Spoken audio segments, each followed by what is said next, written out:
conference and of an life. So that is his modus operandi.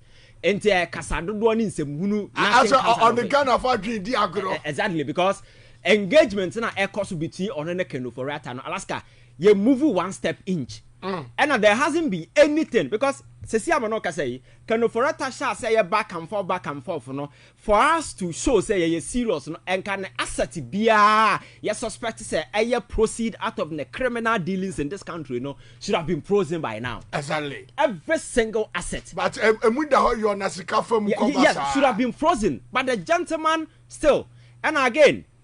You say you need to Interpol Red Alert and a whole lot of stuff. Putting somebody on Interpol Red Alert, and no, it's not a concluded way. Say what the neighbor room. Because this is a guy. No, pioneer may catch Captain Smart said the guy is playing I am sick card, and it's very difficult to evacuate Obi Osoya. Right? That's right. On a humanitarian basis, you cannot force him out. And on you willing to come.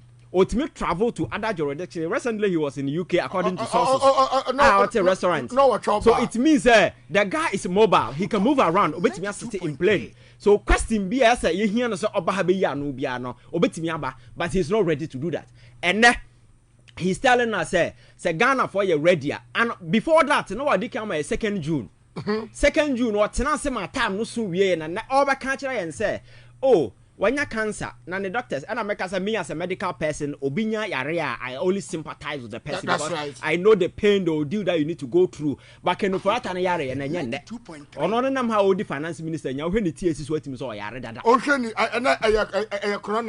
now it was an Oyare. And the on Oyara no is not a new news. Yanti be that. But the fact is, are you immobile?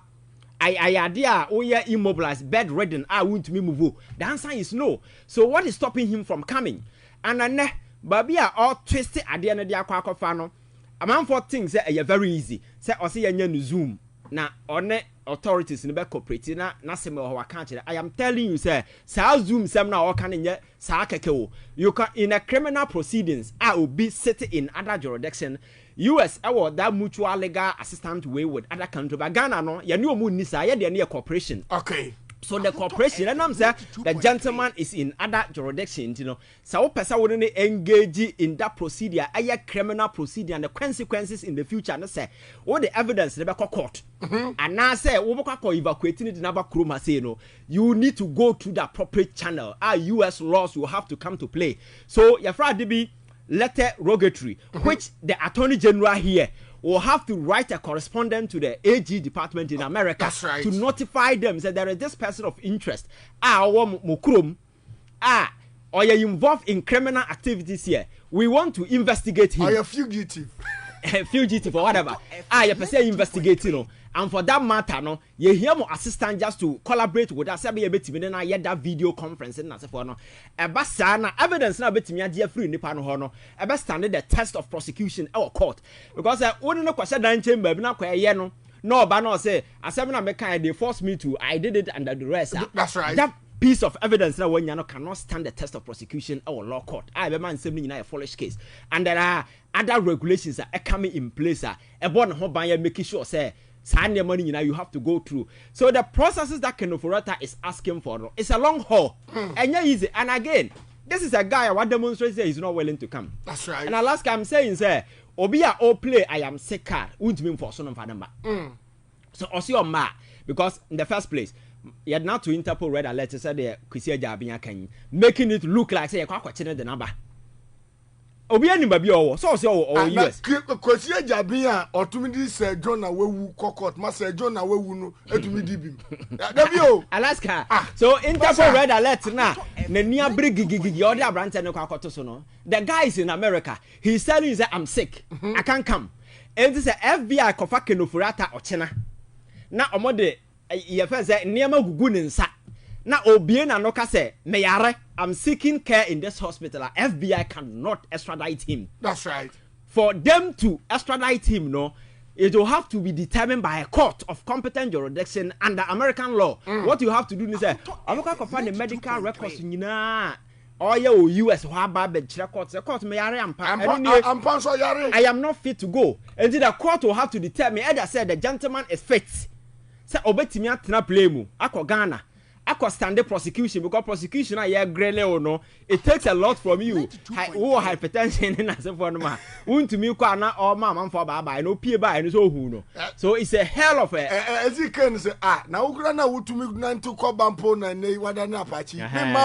Yes, you can imagine second for attack to ma on the ababa no. So these are the realities and he's just playing games and playing on the minds of Ghanaians, making look like I am ready to come, I am ready to cooperate, I'm ready to do this. But the reality, he knows that processes now all Kasayan subjecting to know it's a long haul. Exactly. Because Attorney General have to sit down, engage, get clearance from the US Department. We can equally do it through the US Embassy just to quicken the process. Now we are. Now said the gentleman is not coming, and then what is the point? So my argument has always been, sir, you see, our assets were Ghana. Yes, we need to be very radical, making sure, sir, putting him on internet, your friend say Interpol red alert, it doesn't change anything. Because China, say, oh, play I am sick card that you can't force him out. And so what I'm saying is, say special prosecutor without Ken Ofori can proceed with your criminal case. Another day, you give him options or wave and say or sin and no some about try to paper so man fan to paper so and then the lawyers are here, just engage them. So we can try him in absentia. You can try him in absentia. Because if he's not willing to cooperate, if he's not willing to come and or say the lawyers are nipa na den ya transia mana jampe ekwa awie dey na betimi aye and he's in another jurisdiction. You can't force him. Ghana any extradition treaty with the United States of America. Amono money ye wo. Okay. And the America betimi aba have a for bid na but ye no ye kwa akọ for bid na but it's a different thing altogether. It can only work on mutual cooperation, not any treaty. What I say? That's right. So you see the complexity. So Ken Ofori no onim we nyina ne lawyers nim and playing I am sick card no cement the every strategy be o ma adopt. And the case ya ben the oya no nyina ya me say emotional campaign na no pai na me ka kire say sa office of the special prosecutor the decommission no nyansa bia nim fa so bia ni so a waste of taxpayers money. That's the agree there. Oh yes, because if I understand how I may take what you are saying in there. And now ya here MB before ya na one move to my say perceived some here corrupt officials and now corrupted. And then omunya kwa no mu yifim no kodo America. I'm sick oh. Oh na say Alaska. You see me bebre na gu ho. Na me obi dwane akọ no. Eno no enye we yo. This is your country. Say obebo kro no ntia dwane akọ akwatena ba bia that is up to you. Me that alone na nkasa is sentencing for me. Okay. Because this is your country. As any dignified person, you should be proud to be able to come to your country and go any point in time. But if bibinti say won't be ma ukroma, ya say you try was you. Okay. And in the villages in those times, the biggest crime will be committed. Try was you. One kasa ukuro ne won't me bam. That alone for me is enough. What I say? The obi and so let the person go. Maslog mami I can as a mean. Say ya sentence no. That's right. Also play am say card dey be sort ho. Wa ukuro ne won't me bam. And you ohuni mami oba na wabokro. Alaska. We dwane fi. What be na osabi wo mami ewu na papa wo ba kura wu na won't me ma yie. Again sometimes say adnya hwe what the higher crowd there obetimi higher credit. So for me that is enough. And that tells you the criminal intent with which these people rob this country. And your mom motiwa no mom so yet krom ha papa kwasi ndiom etimi create nyuma fa manfo ya adwuma asem we na baba no to ya woka ye fe na adwuma wura ewie na papa na dan eka wura say a car eso kwasi ndiom no amana ba akokora by force because a man for businesses or no one kasa ni businesses ni na se for no okobi ade be say friend Gold Coast hwan a man for million. I have a friend who is a medical fund doctor. Management. I have a friend who is a medical doctor. As at now the 40,000 shame there be oba no so obi there 1 billion obi there 2 billion ni nyina shame ni nyina because of this kind of writer. Because at the time I told you we had an option, because you see financial sector having this liquidity challenge around the world is all over. So what you need to do is as a finance minister you strategize. Look at the American example in 2008 when they introduced the TAP, that is the Trouble Asset Relief Fund. Your friend saying way to buy Obama or making sure all trouble assets the giant businesses in America, like JP Morgan Chase, and then as for go and buy them. That's right. And they bought them and revive all of them. I know that they Fannie Mike and other companies, were able to revive and they employ more Americans to work. This is a guy who is so dangerous to the extent say, or no banks no name said these banks in as for because of political vindictiveness, he decided to collapse these banks. I know that they Obi or your bank manager or coat or Koware na yere because of a bank manager. So we say ma super coat in that's right. All of a sudden, Nipana dying or to prako. From bank manager to Obi or to prako. You can imagine say we see as our life all of a sudden. They did all these things when we had an option. So can for that time I'm for see who no mobono. Or no dear team audio. We are free a jabbing. Oh. Ajaben say on the for that and net wedding komo. Amwaben. Yes, or no crowd booking for that abusia. Or when the village akwakoda or down and my friend who phones to catch and say, I win ye or bank in Yawawa ye bubu police for a bubu bank in Ugu. Ayawawa everything at Timordia this in way and you pretty okruma. If you Rollins a crown or a military person did not use those methodologies. Yeah, I said we are gongo. Yes, he said you are going to go. I was some court in tea. On to me, only a bank. Our court, it has nothing to do with the bank. Yes, but oh, goodney bank. Yes, and that's also what some. So must we also say, what some our on my court? It will new my one in a young guno, and the understand MPP people will come. Maybe because in the bank, I'm trying to say, data bank. That's right. It's still operating, and the another year power insurance.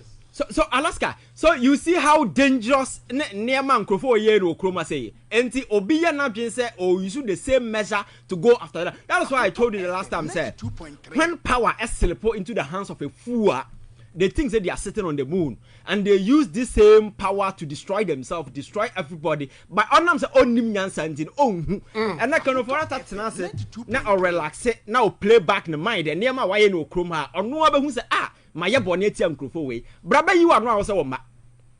So another day, Obiti baby no so MPP ni me call ye demonstration na kendo for that no I say ya. You should know Sasa Binyansa the new team. Because the time the gentleman was operating with impunity with that team or there, yeah, Kobanana Sephon, there were other options he could have. And the Papa Syndrome, or Yarisha them. Oh, that's right. Wabubu Nukra, at Westian and Co. Abrante no your beige capital. Oh, there was a time we were traveling across the country. Me say every single village be Kobiana Abrante will be a bank or just trying to bring financial help and accessibility to people at the rural areas. Syndrome or no branches in also commercial bank. Alaska, Ghana. These businesses, you see, and yeah, easy sir because of people they were dealing with, so challenges and those there, but you as a sensible government, you find a way to how to handle them because government so support to some of this enterprise to grow because I know the day say enterprise new grower to go for some mayor juma Ghana for no mudo so the burden of unemployment our minor grapple with so they pay taxes and our minor move because a growth of an economy is just about financial transactions at Elcoba. So you're able to activate it down there. So it's not always the case at Miklosu Bank. But these people gave us all funny justification why they needed to collapse these banks. And aside that, Yanti Kroma, Ena Emkra, Etidiase, Oko Norfa, Emkra Maiwa Free North, Ebatana Yakaya ye, na ya tam or mine Sikasi Yakusi Cathedral. A cathedral na yesirunim senyansa nim. Yatna krom hakanyans say I'm different na the way na no do ma hene kan sem bi say President Mahama investigate all the cases na otutra cathedral.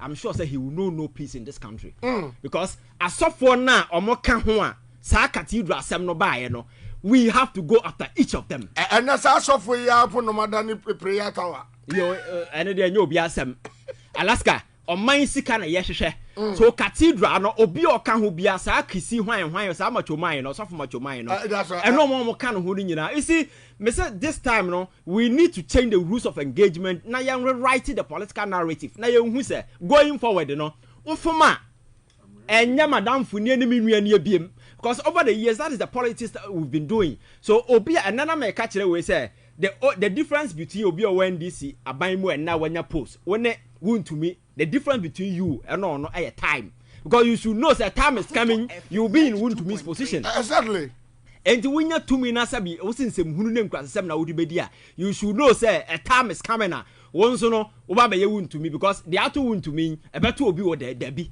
That is when you don't do things well. So the American you say Ken Ofori modus of operandi na say for no the gentleman enye ready so about kroma. We will sit here next year. You ever better have cancer Ken Ofori still no my because in some okay can or see call your friend say or surgery. Cause cancer when cancer surgery so there complication you know to meet see. And as to whether recovery when na cancer no kwa nyama no yare dada. Nipa no nam ho no oyare dada so ya be na no ho beto no but my point is that Ken Ofori you be if he is willing to come into this country the state securities will take into account his present medical situation. You can arrange with them, you can come say by ya in cautionary statement whatever be no just provide because what may yatena ha twen you didn't come, you understand now what tena sia my 2nd June deadline awie and son abaka and say your schedule ebasa say you don't respect the people and for me that is the card that he's playing and that disrespect, that vulgar attitude or more at the several Ghana for that time you know is the same attitude today because sa brena na omu take his decisions are bosia born ye nyansa nim ye ko Eurobond ye kwagire ye kenke party ye levy na ye edi huru Ghana for that belligerent posture attitude na no mumu obia no that is the same thing in play here. So for me I think that it's good that Ghana for extra how disappointed Ghanaians are because for various social media people are really angry because ordinary as Ghanaians you know Sanko be Yarea Alaska we sympathize with the person. That's right. But at this point and I'm the Ken Ofori you don't even see anybody sympathizing with him because of the why the cancer diagnosis sorry yeah. But that's not what people are saying. A man for say wawu otiase o yen kwatwe ne form obi kura fra me na no say the message chirem say ni evacuation ne ye complex na yen kwa kidnap ne yen fa ne shebotom na yen fa ne mra Ghana because that is the only way, you understand. But for me I think say first case you know Yanjin free special prosecutor that guy is only playing games. No already he's from there. No will never appoint somebody on yet. And you see why this issue you know here because Cecilia the pie issue no fire and I dying foolish case you know Matisa Yoko for recommend this on fan docket in America. That's right. It means that the gentleman is not doing anything or he's just from fooling everybody because no on the number for you know where he's coming from. That's right. And Saka Sabna Sanya na makoto bulletproof car ma say adwuma no akoko kran fa akoko nkokot na no Matisa say or the take and nya no special prosecutor mandate no enye nti na do buy masa Sajman now all this service and other people, if they are really working, they can get these people to get our money back. You understand? The intent and the purpose for the establishment of the office of the special prosecutor from day one, so a further drain on the public resources. We need to decommission that particular way, scrap it and resource the AG department, resource Yoko and other institutions with the prosecutorial powers to go ahead and do prosecution. Now you're making sure your prosecution, you're really serious. And Alaska, apart from Untumi and Kono, there are several other people That's in right. the coming days, you know. I think that the same approach that we need to. And for me, it cannot just be Yadnako Yoko, na gidi ya we ya money bill. No, ya who sa issues, ya who bebre, eko Yoko ba die. To me, no, everybody is following. Oh, that's right. Me say we need to change the political narrative in this country. Say enya hia for mo ko wi ankontomre nkwan na ko prison. Enya mo mu wi aponche nkwan ne. Amam for mo tena si wi millions of dollars in the name of dirty politics, you know. They must begin to see the inside of jail. Sabe ya be serve as a lesson because in the past Tatuchi Kata no man koda jail. That's right.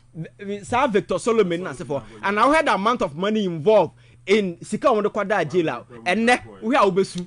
Enra abranche bi ehumanu ehwemanu kadro Alaska we nkosi ba bia na wo de ehwe anam se boss wo ya mesere na the JM second coming when anyasa JM na wo hu mura atwam no we aye the legacy term na obe jailing no I am telling you Alaska na me ka say whether John Mahama will be successful or not, and that is up to him. Ghana right. For your the 2 million amount. The other bay is what determines your future.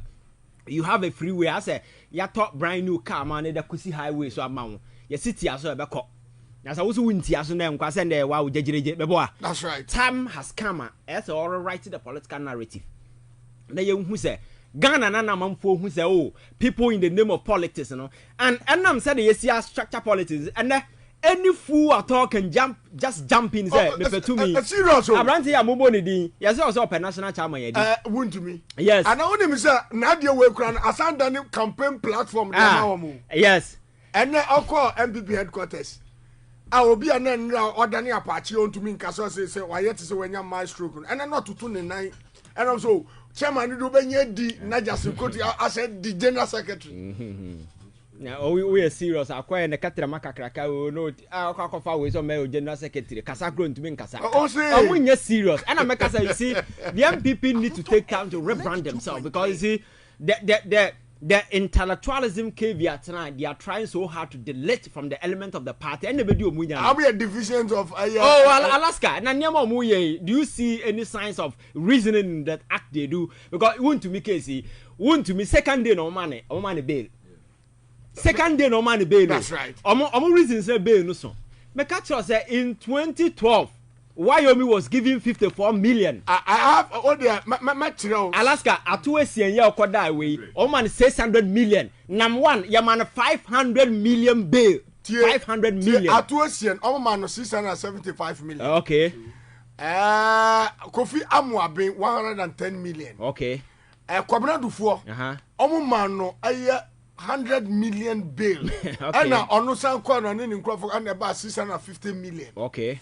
So yes, number one 500 million. Number one 500. So million. if they gave that joker a 50 million, you sit there and tell us, when the amount involved in his we no cry far larger and bigger than. And I'm say these are intellectuals. You see, emotions have eaten the bigger part of their brains, so they are just acting emotional.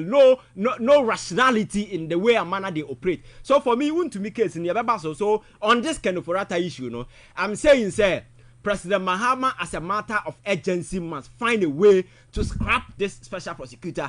And Sasikana Yadeko on found resource the AG department at every region. You're making sure the Attorney General department are very effective. Right. I will good lawyers and prosecutors at any point in time because you see, we cannot center all the cases in Accra. And the coffers are crowded because the number of people who are supposed to face prosecution. That's right. Let us divide them. We